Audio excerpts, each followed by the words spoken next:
right, folks, what is going on? This is episode 650 of the First and Frame Rate Show. I am VF Baller. Over here, we can talk about Georgia Southern and Atlanta Falcons football. And we're going to talk about the game last night. Not necessarily the game, but coach's philosophy in the game by not playing his starters. Because I know that's one thing a lot of people were kind of worried about, especially with the Steelers playing their starters. Well, why Coach Smith decided not to play the starters? Well, I will give you my personal answer why I think he didn't do it. And it's basically in the title. Did he throw away the game, or was he looking forward to week one? I think he was looking forward to week one. I think that's just what it was. I think he's seen everything that he saw. He want to keep everybody healthy. He want to keep everybody in line to be ready to go in the regular season. We're going to talk about that, and give you my thoughts and opinions, like I said, and we're just going to go from there and close out this week of great content and look forward to some college football. College football starts this weekend. It's kind of crazy, right? That's wild, but I will definitely be watching. So if this is your first time here, welcome. I can be found on YouTube and Rumble. I am also on Spotify, Stitcher, Apple, Google Podcasts.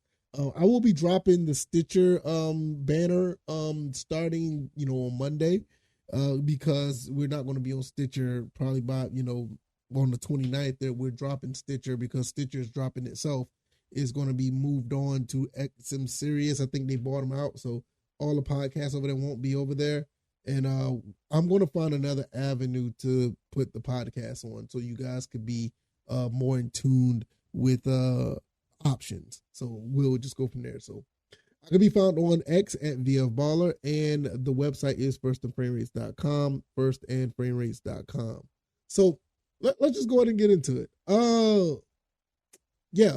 Coach Arthur Smith decided not to run the starters. And I think looking back on it now, I think this was a really good move. I mean, I don't have a problem with it, looking at the big picture. Because once I saw the first team out there with the Steelers, I was like, okay, what coach is doing? Why coach not putting these guys out like that? And come to find out, Coach Arthur Smith basically was like his team, he liked where his team is right now. He wanted to get those guys rest. A couple guys was nicked up. And basically, he wanted to get the other guys a chance to play. And just because they're second and third and fourth string, that doesn't mean that they don't deserve to be on the field. Just how things align. Some of these fourth, third, and second stringers could be starters somewhere else. That's just how it is. Or it could be a case where they could be one step above where they were on the team. So just to see how they face this adversity of going up against the first team of another organization, it'll show you where these guys are. And it kind of gives the coach a better understanding of who he's going to keep around, because you got to let players go because you got to get down to a 53-man roster. It gives you more of an idea instead of putting your starters out there and risking injury or whatever the case may be. Now, I will be the first one to say, I believe that we should have had more exposure of the first team.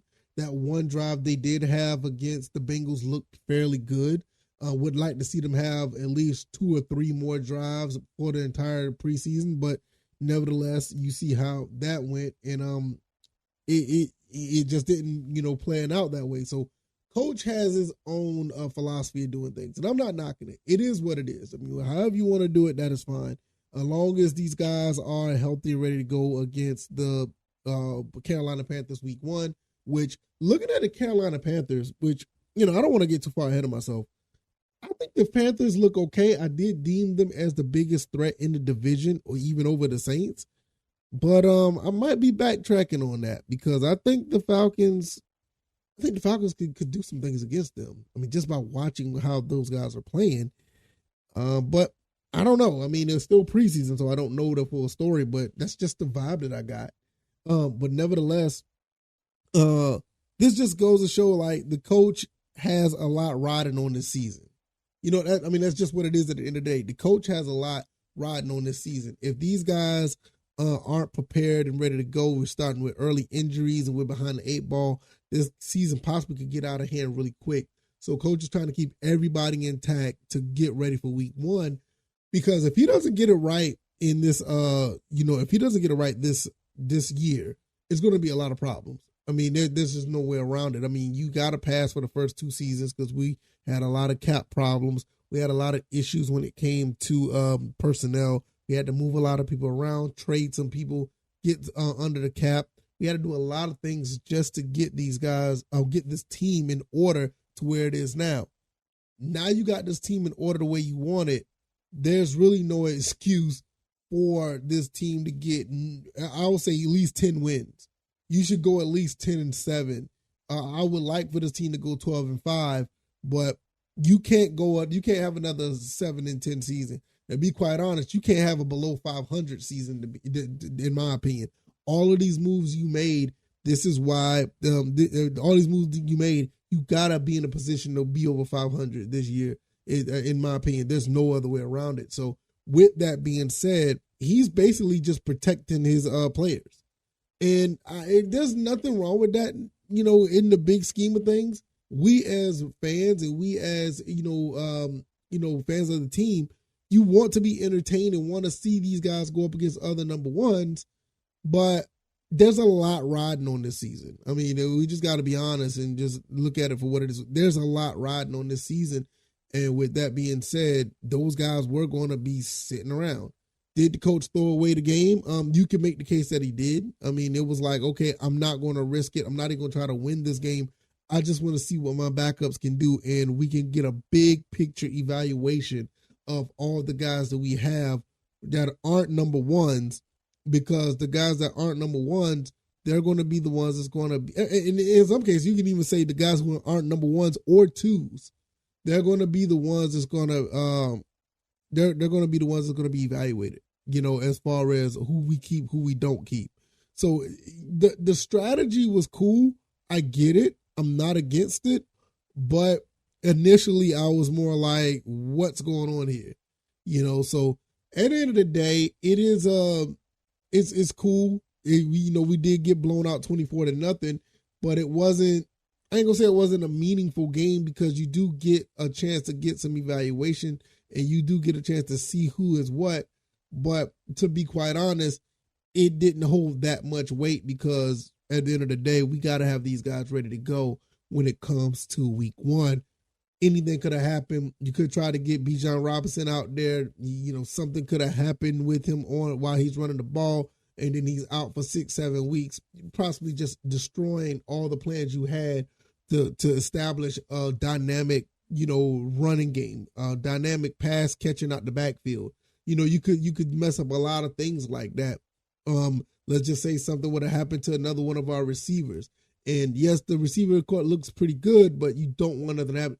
What if something could happen to Desmond Ridder on the first drive that we have? Now you're leaning towards Logan Woodside or Taylor Heineke, which, to be honest, if you look at Logan Woodside, it's not, really not that bad of an idea when you really, really think about it, because Logan Woodside looked pretty good, but you've invested all your time for this guy, Desmond Ridder, to learn this system, learn this game, learn what your philosophy from the neck up, and you're going to ruin that because you're trying to play a guy on in the third game of the preseason.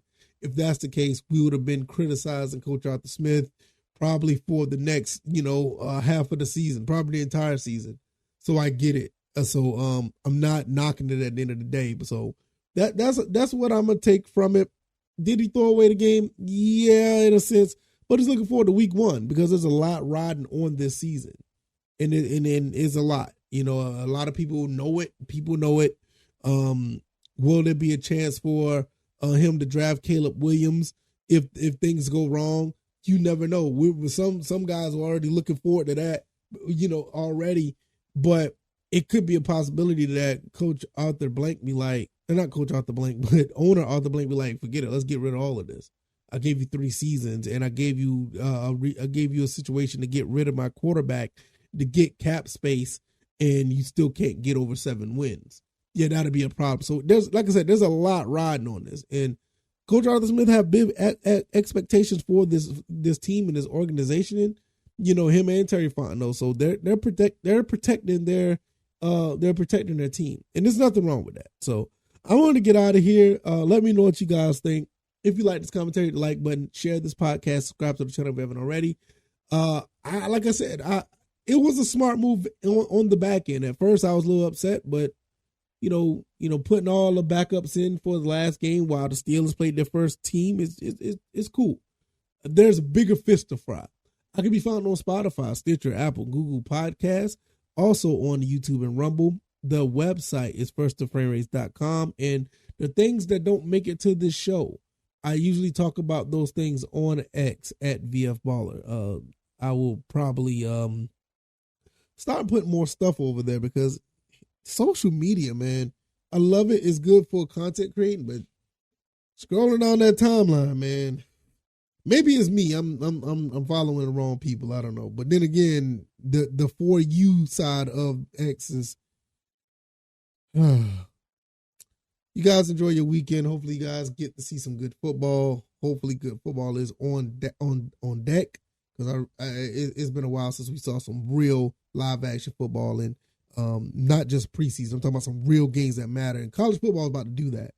All right, y'all. I'm getting up out of here. All right, y'all. Y'all take it easy and y'all be blessed. Peace.